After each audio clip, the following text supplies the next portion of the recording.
Well, good morning, good afternoon, and good evening, everyone. Thank you very much for joining today's Blue Horizon seminar.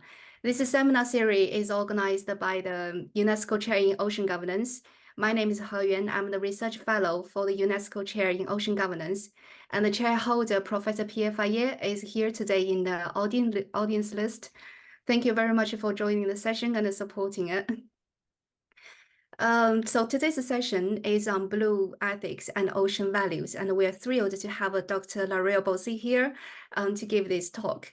But before we start, I have to send sincere apologies on behalf of Professor Leila Chacon, our chair today. She's on a business trip up north, but very unfortunately stuck in traffic at the moment. She won't be able to join on time, but she'll join us as soon as her internet become available.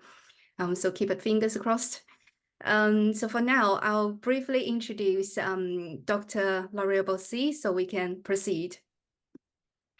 Dr. Larelle has a passion for all things oceans and a commitment to ensure future generations will enjoy ocean culture as she does. For the past 10 years, she has been working within the blue humanities and developing her brand of bioculture ethics, which works well alongside ecofeminist theories and First Nation kinship worldviews. She has written on blue ecofeminism, fishing, the colonization and decolonization of oceans, social and cultural lessons to operate, place attachment, and ocean ethics. She is a research fellow at the Institution of Ethics, Law and Governance at Griffith University, working at the Blue Economy Cooperative Research Center, where she has contributed to the development of ethical frameworks for aquaculture, the precondition of an Australian offshore wind farm development, and emerging wave energy. She is a part of the executive committee of the Australian Association for Professional and Applied Ethics, and is also a contributor to the Salmon Folk podcast series. Larelle, the floor is yours. Thank you so much, He and Pierre, for inviting me to present on, I guess, my brand of ocean ethics and values. So I will just begin by sharing. Bear with me, as a philosopher, we don't do these things very often. But here we go.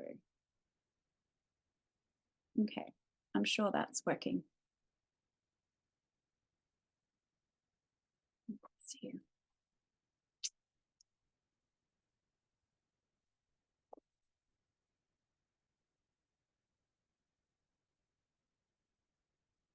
So many screens up. Okay, so there is my contact details. I am, as He said, I'm from the Institute for Ethics, Governance and Law at Griffith University. So that is based in Queensland in Australia, but I live on the tiny island of Tasmania, which will become more relevant later on in this talk. Okay, so loosely, I have very loose titled subheadings. We're going to start with my introduction, which is rather poetic, or at least a poetic take on oceans. We're going to look at the UN SDG number 14, life below sea. We're going to consider language around governance and what I call sea blindness, which is a little different to what its literal term actually means. I will introduce you to the idea of building ocean cultures in order to overcome some of the challenges we have around ocean governance, and then introduce you to what I have looked at as my ocean cultures. So here is the first section. He always thought of the sea as la mar, which is what people call her in Spanish if they love her. Sometimes those who love her say bad things about her, but they are always said as though she were a woman. Some of the younger fishermen, those who used buoys as floats for their lines and had motorboats, spoke of her as el mar, which is masculine. They spoke of her as a contestant or a place or even an enemy, but the old man always thought of her as feminine and as something that gave or withheld great favors. And if she did wild or wicked things, it was because she could not help them. I'm not sure if this is familiar to any of you, but that is a quote from The Old Man and the Sea by Ernest Hemingway. And where I'd like to start my thinking in this space. So water has been used as a symbol of wisdom, power, purity, grace, music, the emotions, the unconscious, and the undifferentiated chaos that gave rise to the material world. Throughout history, the character of water, much like Santiago's reference to her femininity, has been feminized. This is not unusual to water, since Mother Earth, as her name implies, was historically female.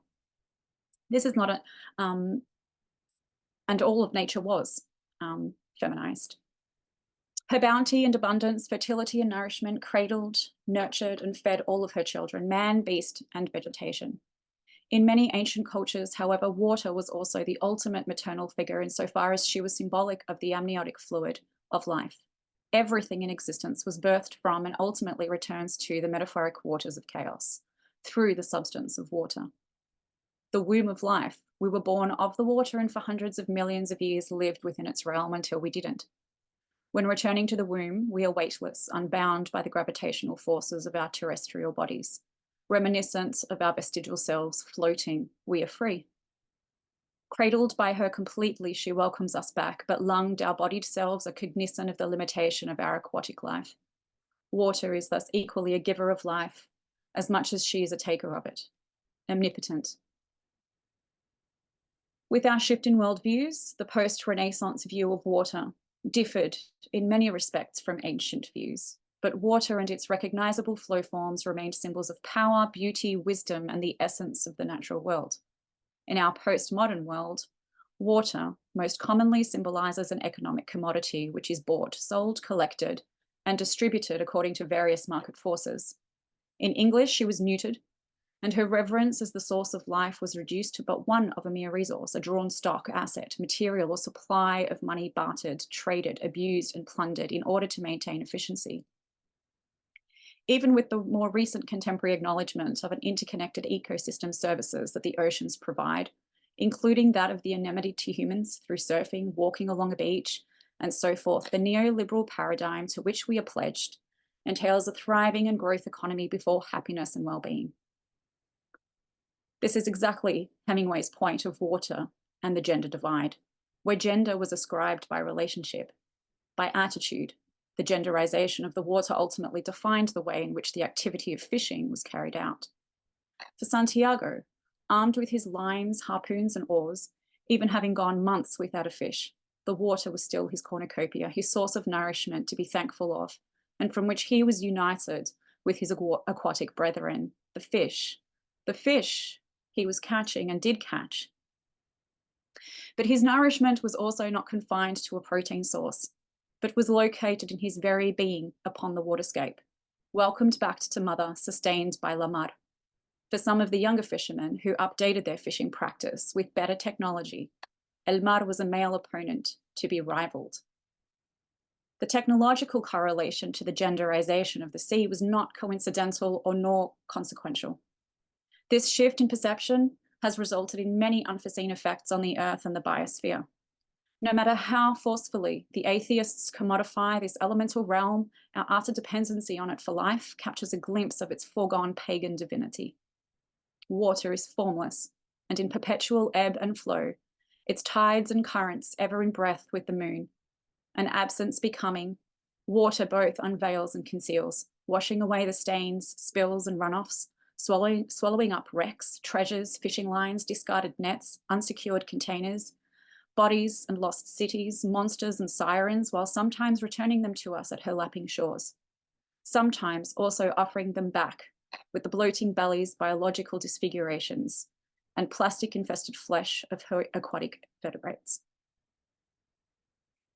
So here I could have introduced you all to the known stats of our oceans, her size and utility, but then we are here precisely because we are all too familiar with them. Instead, I thought I would reflect on an intimate relationship with her, poetically.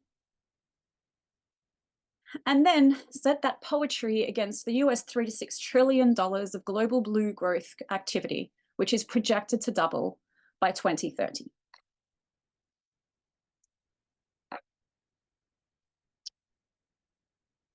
The question that plagues me here, though, is how are we to actually conserve and sustainably use the oceans, seas, and marine resources?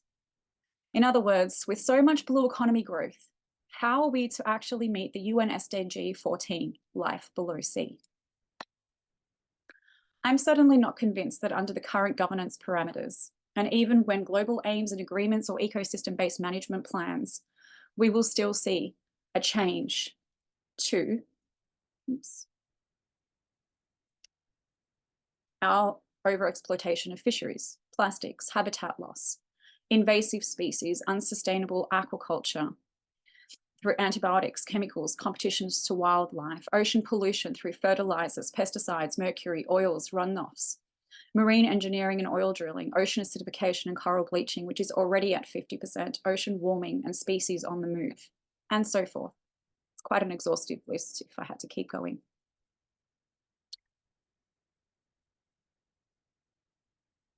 So why is this? Why am I so pessimistic? Well, because so much of our language and thinking around oceans is framed with the current neoliberal relationship we have with our oceans. It is reductive, utilitarian, anthropogenic, and quite frankly, self-interested. So here, let's have a look. This is the UN Convention of Law of the Sea, which some of you may be even more familiar with than myself. And this is only just a section of it that I want you to consider. So coastal states have a limit of 12 nautical miles. Coastal states have a 200 nautical mile exclusive economic zone, or EEZ. Landlocked and geographically disadvantaged states have the right to participate on an equitable basis in exploitation of an appropriate parts of the surplus of the living resources of the EEZ or coastal states. So if we look at the language we're using in our Convention of the Law of the Sea, we already have terms like the exploitation of, the surplus of the living resources, and it's language like this, and it's not just here, that I'm claiming is really quite reductive, and it's almost equivalent to setting goals around sustainability or net zero within an already depleted world. So what makes it so bad is the system in which these laws and conventions are situated, namely the neoliberal framework. In his 2014 Green Criminology, Rob White, also he was from the University of Tasmania, recently retired, defines this framework as supportive of the current exploitative measures when he writes, government policies set the context within which contemporary neoliberal practices and ideologies flourish. The emphasis here is on the market as determiner of who gets what, and on the individual taking responsibility for their opportunities and life chances. The environment is viewed as part of the national economic calculus rather than as having intrinsic importance. Resource extraction companies, so big oil and gas, shipping, fisheries, even aquaculture, tend to receive privileged support from governments regardless of the damage they cause to specific environments or the contributions they make to climate change, loss in biodiversity, acidification of oceans, etc. So public policy is framed in terms of supporting big business through tax breaks, subsidies, and via policies that allow continued carbon emissions to occur, and corporations in turn are generous contributors to the coffers of mainstream political parties. At least this is the case in Australia, I'm going to claim this much. Both states and companies regularly engage in techniques of neutralization whereby they condemn their critics, deny the extent and nature of environmental harm, and excuse themselves from accountability for environmental destruction accompanying economic enterprise. So again, how do we meet the UN SDG number 14? The language around our laws, policies, and even our aims are a distant fall from the ocean mother deities, revered in an ancient past, but they are also not reflective of the relationship so many of us marine and coastal people share with our oceans.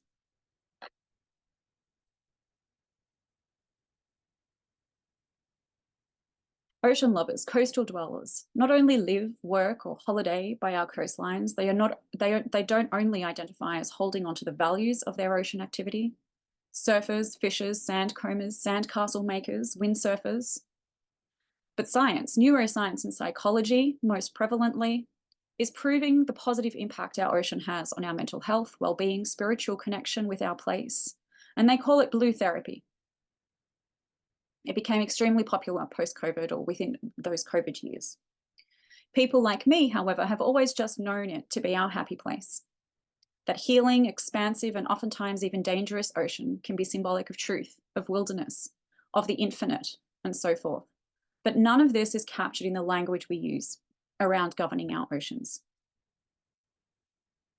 This is what I call sea blindness. So sea blindness is a term actually used by seafarers and the maritime sector to define a meteorological phenomenon that occurs when water vapor in the sea evaporates from the sea and forms low clouds that reflect sunlight, blocking visibility of the horizon. This phenomenon can be dangerous for sailors, as it can mask the approach to land or other obstacles. But figuratively, sea blindness refers to the inability to see or understand certain issues or situations, such as those related to marine security, environmental protection, climate change, or perhaps our relationship with our ocean. This can be caused by negligence, ignorance, or lack of interest or resources to address these issues. But it can also be caused by an incomplete or misguided worldview. So in other words, sea blindness is our bounded perception, which ultimately limits our understanding of our relationship with the nature of our oceans.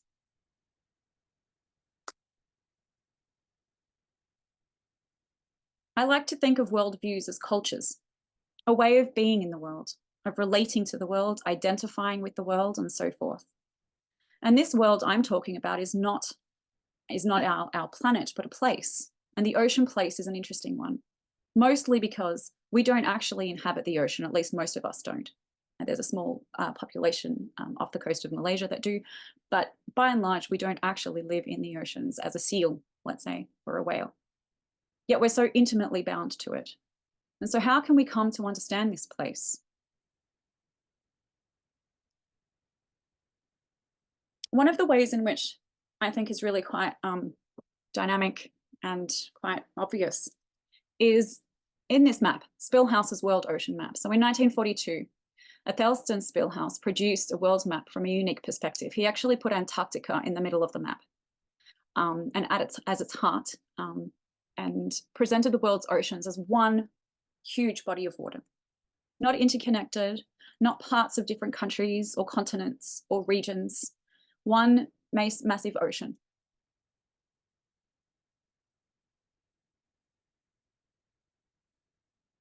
So it's clear when you look at an ocean from this map that we have a very terrestrial lens. The way in which we approach governments, the way in which we approach our oceans is from a terrestrial standpoint.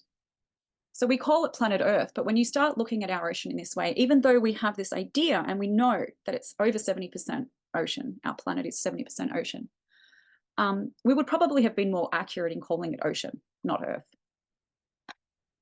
And so even though we come with a 3,000-year history of separating ourselves from nature, the added challenge with our oceans is that we've manufactured these notions of pristineness, wilderness, or humanless environments because we are at best tourists upon an expanse we cannot even fathom. So it's nonsensical to draw lines on a map and assume terrestrial rights and practices and laws of containment. And so when thinking about the many issues around governance, if we were to step outside of ourselves, less anthropocentrically, when we were thinking about our oceans, and approach them more like that of an orca, right, or a southern bluefin tuna or a seabird, right? How would our perceptions of ocean governance look? Of course, it's absolutely impossible for us to even consider, but I've recently been introduced to the importance of our connection to seabirds as connectors to our oceans to help us with trying to conceptualize this much. So I just want to spend a little bit of time introducing you here to the short-tailed shearwater, which is one of my local seabirds. So as I said, I live in this little island of Tasmania, right at the bottom of this map. And the shearwaters, which our First Nations people actually call mutton birds. So at this point, I'll be calling them mutton birds because that's what we tend to call them down here on the island. A migratory bird. And they travel around the world migrating each year from Australia up to Japan, then via Siberia to the north of Alaska. And they manage this massive 30,000 kilometer round trip in under 4 weeks, all before returning to our shores in Phillip Island or along the coastlines of Tasmania.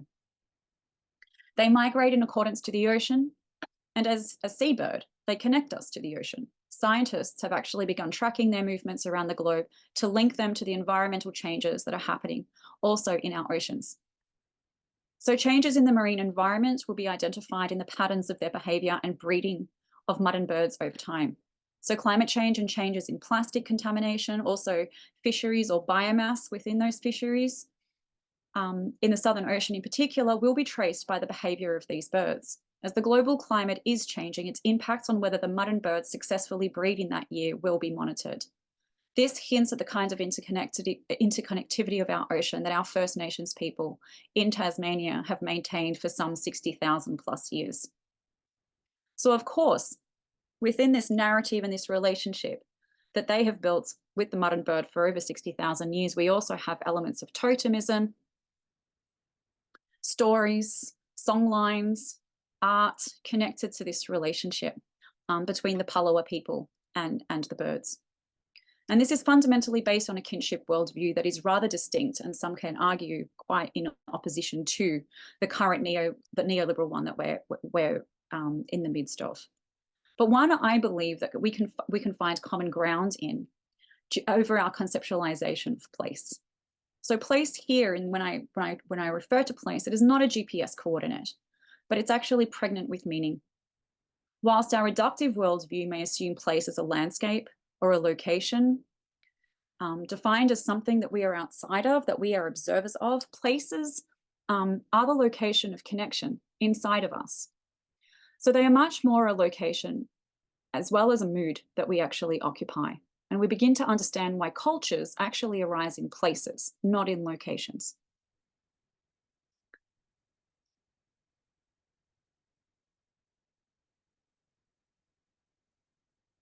So I propose that a cure to this sea blindness that I have identified, maybe through building an ocean culture based upon values found in place, values inspired by the character of the ocean itself. But this is not to be mistaken for ocean literacy. So UNESCO has developed an entire program and invited contributions from all disciplines with a commitment to teaching our future generations on ocean literacy. And it's an impressive program, and it's being rolled out into, around schools all over the world. These are the 7 principles. The Earth has one big ocean with many features. The ocean and life in the ocean shape the features of Earth. The ocean is a major influence on weather and climate. The ocean makes Earth habitable. The ocean supports a great diversity of life and ecosystems. The ocean and humans are inextricably interconnected, and the ocean is largely explored. So there is one thing in understanding the scientific principles of ocean literacy, or identifying that which we value of our oceans. So we may value the fact that they have many features. We may value some of the life forms within those and the ecosystems. But it's another thing entirely to identify the ethical values which the ocean may inspire, and upon which we may build a relationship with our ocean and develop a culture.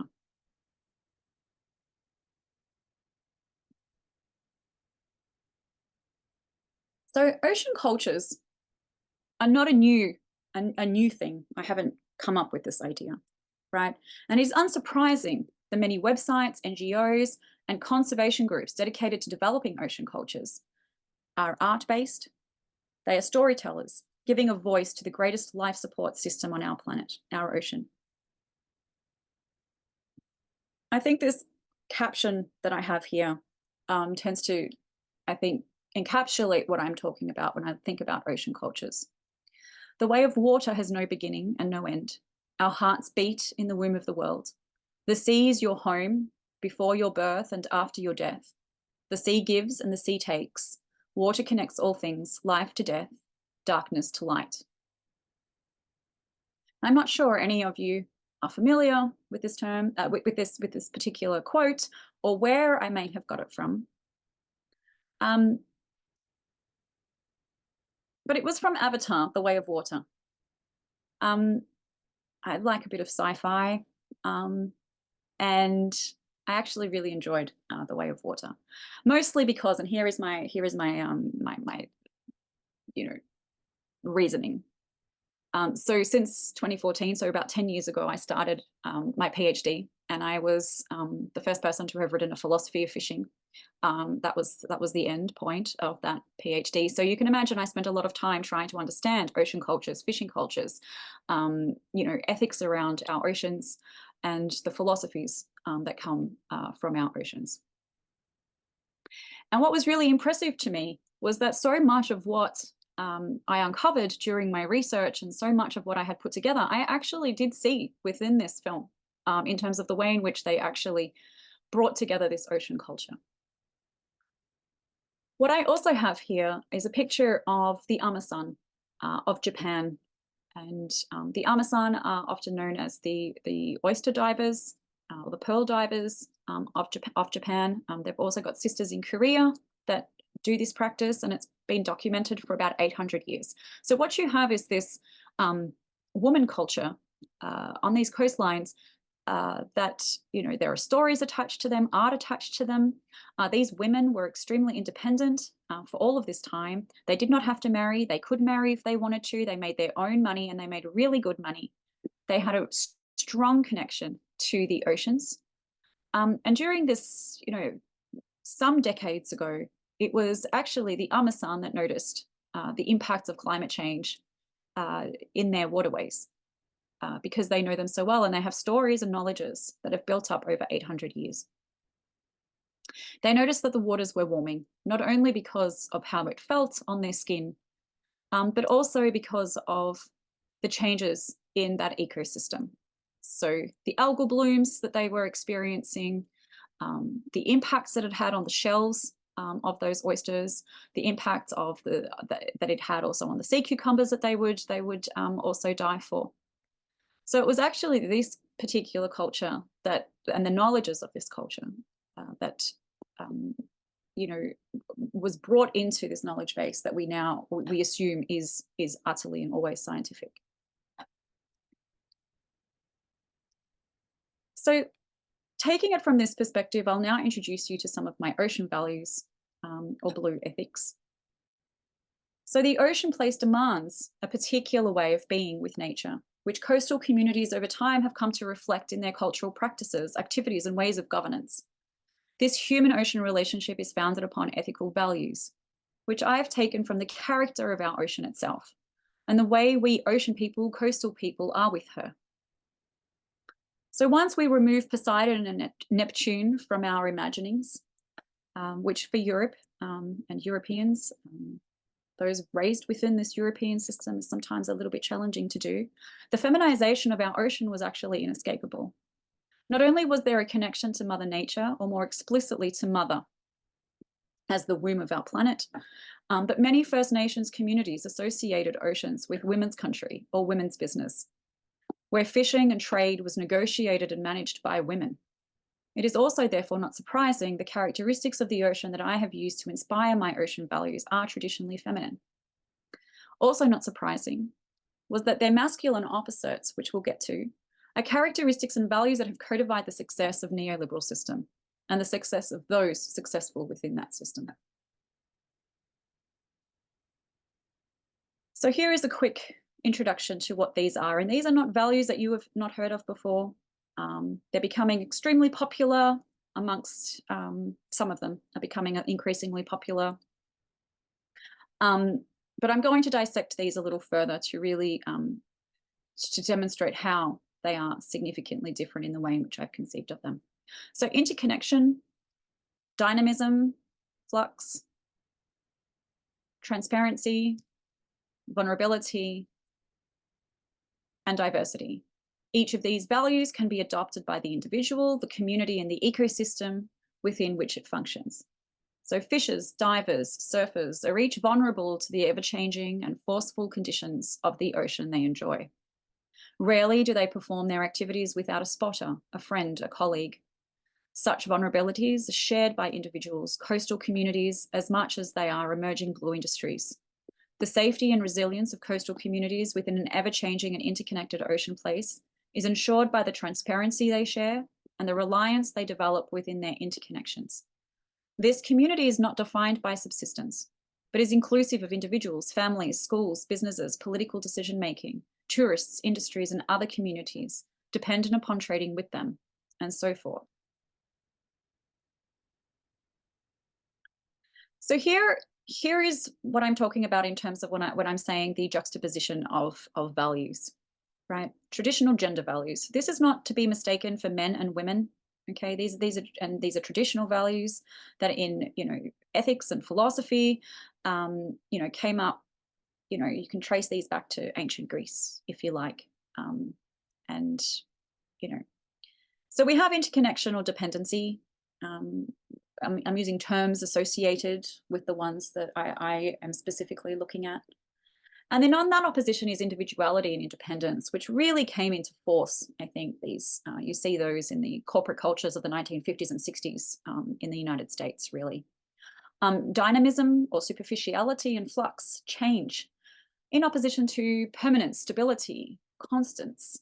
Where this is what empires are based on.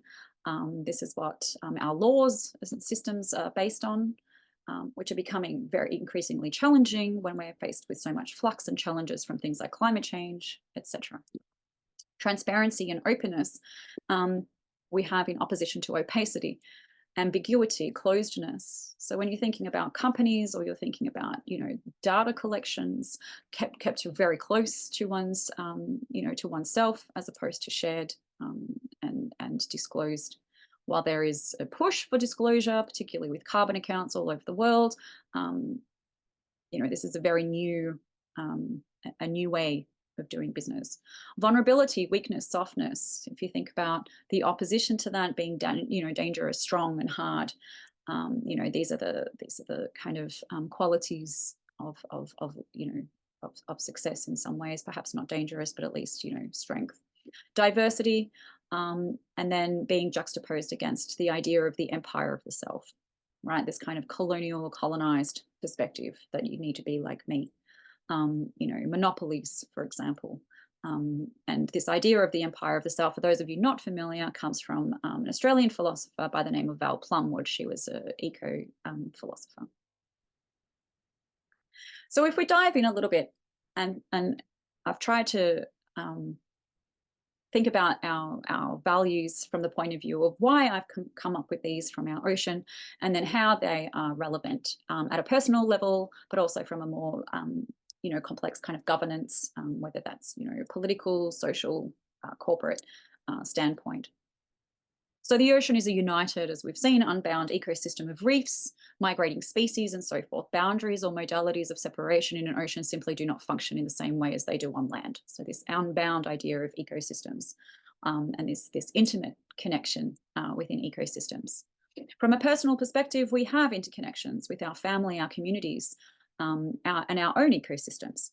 We don't survive as individuals on a daily basis. We are constantly interconnected to a community. We certainly don't weave our own fabrics, or at least most of us don't. I certainly don't weave my own fabrics or make my own clothes. When I'm sick, I go to the doctor.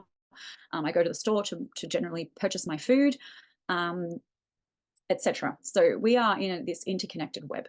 And to assume ourselves anything different from that would be, we would be mistaken.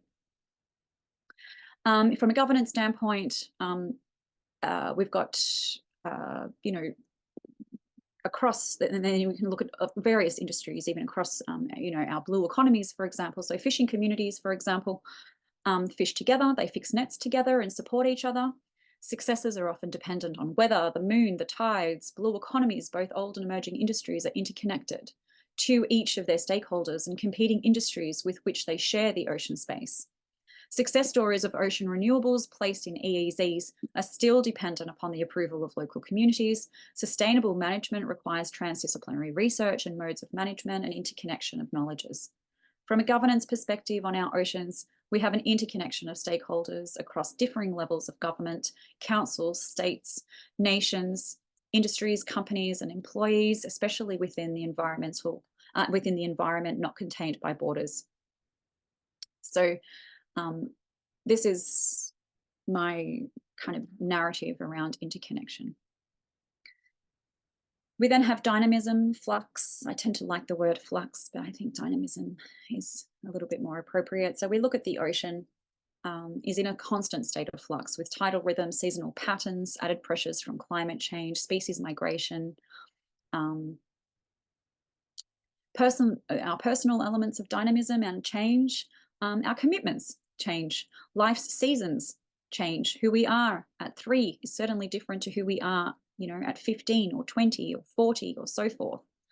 Climate changes and seasons impact us. Yeah, so it's freezing here at the moment where I am in wintry Hobart. And I feel like I am hibernating these days. But when the sun comes out during the summertime and I'm in my, we're a significant 16 hours of sunlight we get down here during the summer. The neighbors come out, we get to see each other again while we're hiding for the other 9 months of the year. We have hormonal changes throughout, some of us daily, some of us monthly, some of us, seasonally. Health and well-being, personal relationships, economic and social external pressures are dynamic. And then, I have to put a little bit of philosophy in here. Heraclitus, 3,500 years ago, wrote, "No man ever steps in the same river twice." So this is really joining all of these kind of ideas together. And the idea is, are we the same person that steps back to the river? And we can say the same as the ocean. Is that river the same? Is the water the same? Are the banks the same? Are the stones the same? So we identify it as a river, but is it the same river?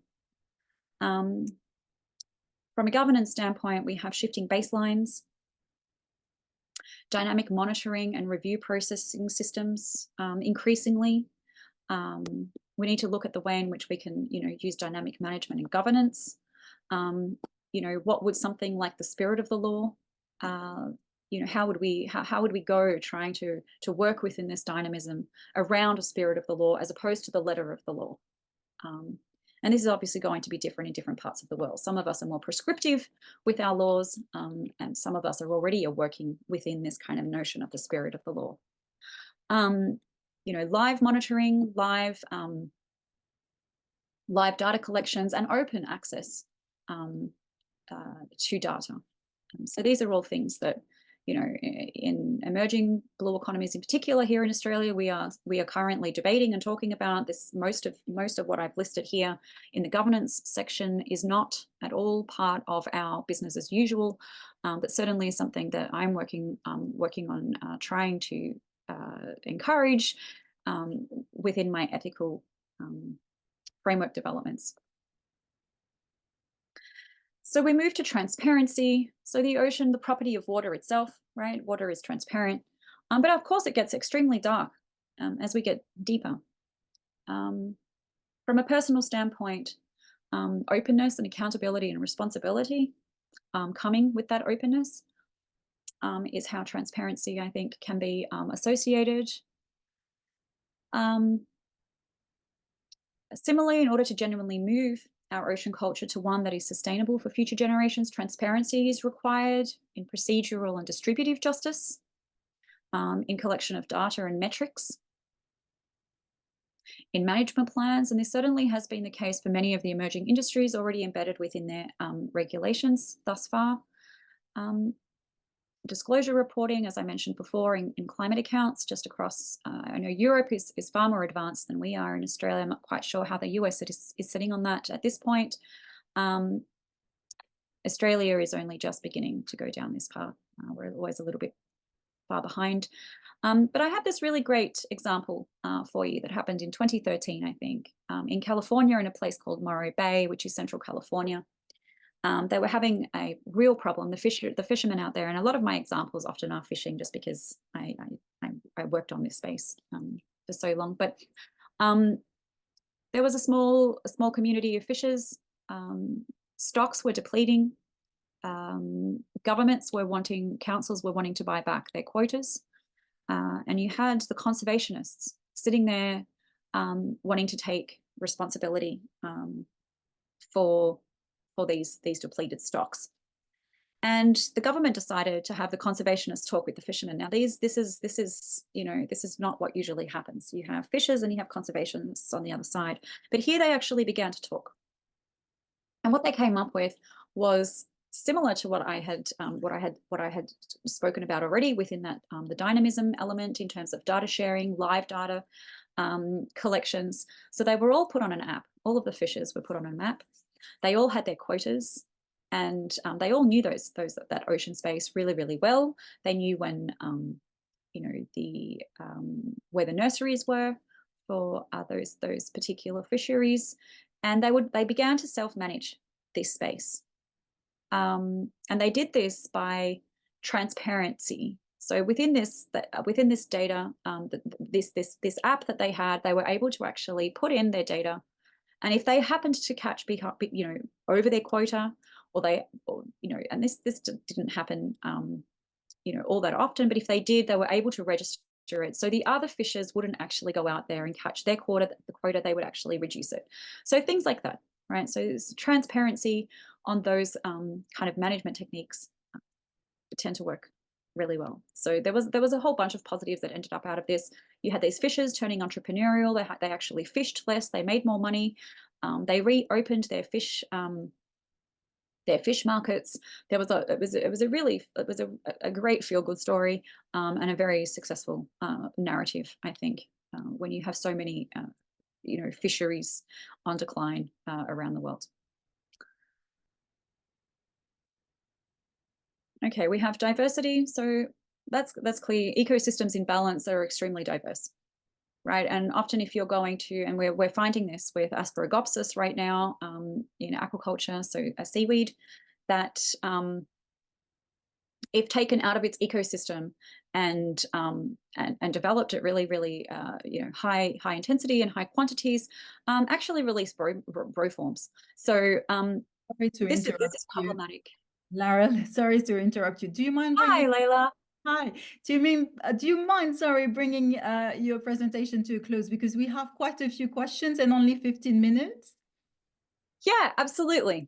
Happy to do that. Do you want me to rush through the last? I'll just rush through the last section. So we have, from a personal perspective, obviously with diversity, we have identity, values, knowledge and experience, history, aspirations and expectations. From a governance standpoint, I'm proposing that diversity looks is both above and below the surface. So it's diversity in developments, marine spatial planning, which actually offers you to a better fit to changing coastal environments. I can go through that in questions if you're interested. We have this idea of vulnerability. An ocean is omnipotent, as I have suggested. So our relationship with the ocean is always going to be a little vulnerable. So from a personal standpoint, vulnerability always encourages honesty and trust, meaningful connections, building empathy, sharing and forgiveness. From a governance standpoint, similarly, we have an enormous amount of knowledge gaps around our ocean spaces. I think it's something like 5–6% of our ocean that we actually do know. So knowledge gaps are going to be there. It also offers us an opportunity, if we're going to be honest and upfront about those knowledge gaps, to form meaningful connections and collaborations with industries, governments, communities. We're needing to build relationships around this space. We have increased levels of uncertainty, which actually also needs to give rise to courageous leadership, which is quite different. It's not supposed to be self-interested motivations, or egoic bravado. So that's a summation on my table. Here is my end quote. References for those of you who are interested. And thank you. How was that, Layla? That was amazing. Thank you so much, Larelle, for this very, very interesting and rapidly wrapped up presentation. And apologies, I got a bit late because I was stuck in a traffic jam.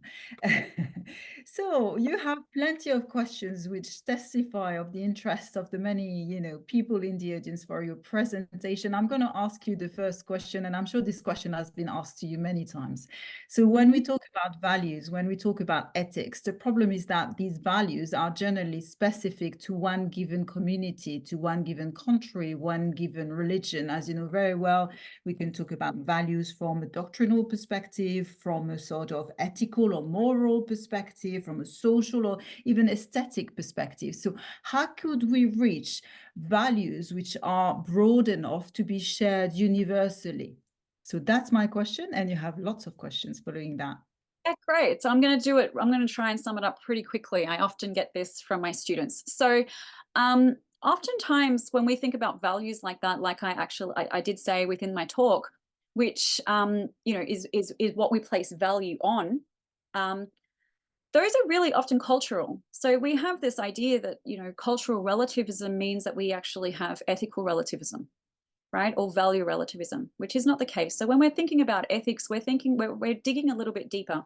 So culturally across the world, we're all going to agree that killing is bad, right? That the abuse of children is bad, right? So when we dig down deep into what we look at as ethical values, we will find cross-culturally that we're going to find middle ground, like a common ground in those. And I hopefully have, demonstrated some of those today.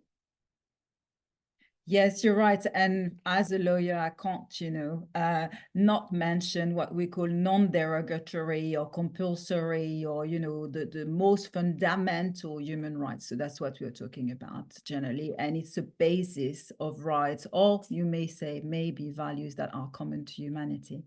That's great. So we have plenty of questions. I'll start with Tegan, who says, super interesting presentation. The blue economy is a concept that has gained massive traction at the national policy scale, particularly in SITS. Are there any examples of good practice these principles and the practices of social equity and justice have been used at a national scale? So good practices, examples?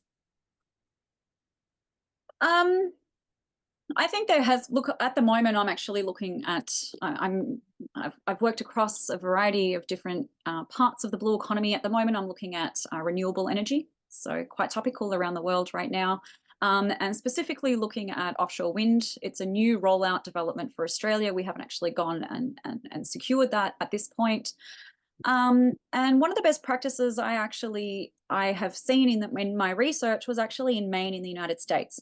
So some of the problems we're actually having with this particular rollout is communities, while they want to do something to mitigate climate change, and so they're very, very fond of the idea of renewable energies, when they're going to be out on their horizon, tend not to be so supportive. So this negotiation with communities is becoming increasingly important. So they're becoming not so much an afterthought through social licenses to operate, but becoming actually a central figure within stakeholder relationships. And in my view, in that space, Maine did a really great job at that. They actually got communities involved from the very beginning to actually locate, to site select, to design some of what those propellers were also going to look like and what the actual wind farm was going to look like. They actually were able to have ownership within the organizations that were and in the companies that were building these wind farms. So, there's, and this is obviously in a coastal community where, that's in contrast with, let's say, fishing that they do, right, as commercial fishers. So I think the negotiation that we're finding right now, particularly in emerging blue economies, I think when you're looking at established blue economies like seafaring, shipping, some aquaculture, I think there's a lot more challenges in those spaces to actually get them to a level of the kind of equity that you might be looking for. But in the emerging ones, I think that's getting prescribed within what is expected. So thank you so much, Lara. Super interesting. And I'm sure many of our audience would like to know more about this particular example. We have another question from her. Her ask, what actually is the difference between ocean ethics and traditional environmental ethics? The difference between ocean ethics and traditional environmental ethics. So what I've been looking at is what I call a biocultural ethic. So it's really based upon looking at the relationship that we share within our environment. So it's not looking at ecocentrism necessarily, which is sometimes what we do with deep ecology, for example, but really looking at that relationship of place between us and the ocean. That's the kind of foundational difference. between the two. And this reminds me of a comment rather than a question asked a bit earlier by Sunil, who said central to oceanetics would be the syphilis projection, which demonstrate that there is only one ocean, as there is only one planet, contrary to our reference to oceans plural, right? So would you agree with that? Always mention the ocean.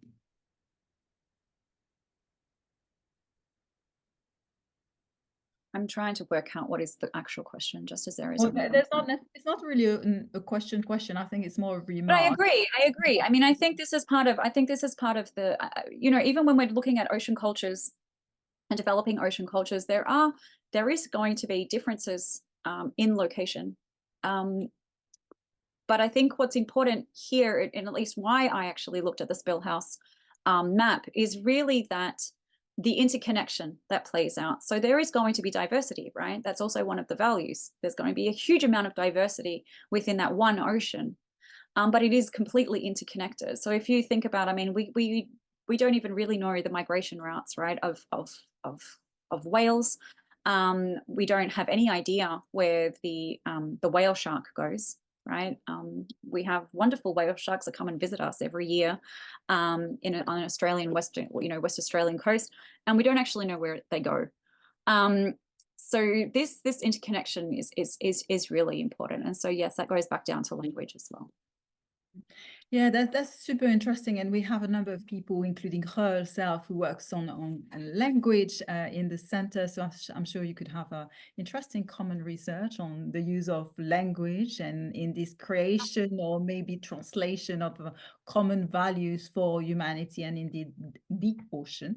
I was wondering, because you alluded to that during the last part of your presentation, I found that very fascinating. The picture that you showed about, you know, this woman, very like sort of free and fierce woman.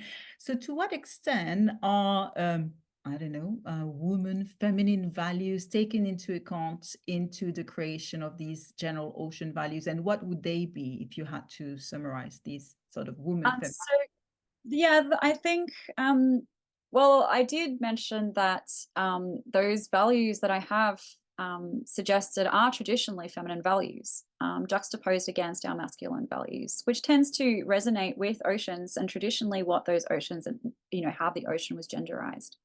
And it's not surprising, and this is why I put the Amazon on there. I could have put the Palawa women of Tasmania, right? I mean, the entire sealing industry of Australia actually was on their backs during the first colonization. They were, it was women that, it was women's country for 60,000 years prior to colonization. It was them who fished. It was them who sealed. You know, they actually managed the resources of the oceans. So I find it particularly interesting when you juxtapose that against today, right? You go into fisheries today, and where are the women? There's very few and far between. It's a very masculinized industry. It's also, you know, it's also a highly exploited industry. So, you know. Absolutely. Yeah, no, fully agree. We organized a few discussions in this group with, you know, women at sea, and we have a question from Sophie, who's herself a sailor and very certainly interested in what you just said. Could you elaborate on the societal causes of the return to the sea by women? I'm thinking of the growth of women's open water group. One of the Women's last water group. I'm going to assume the women's.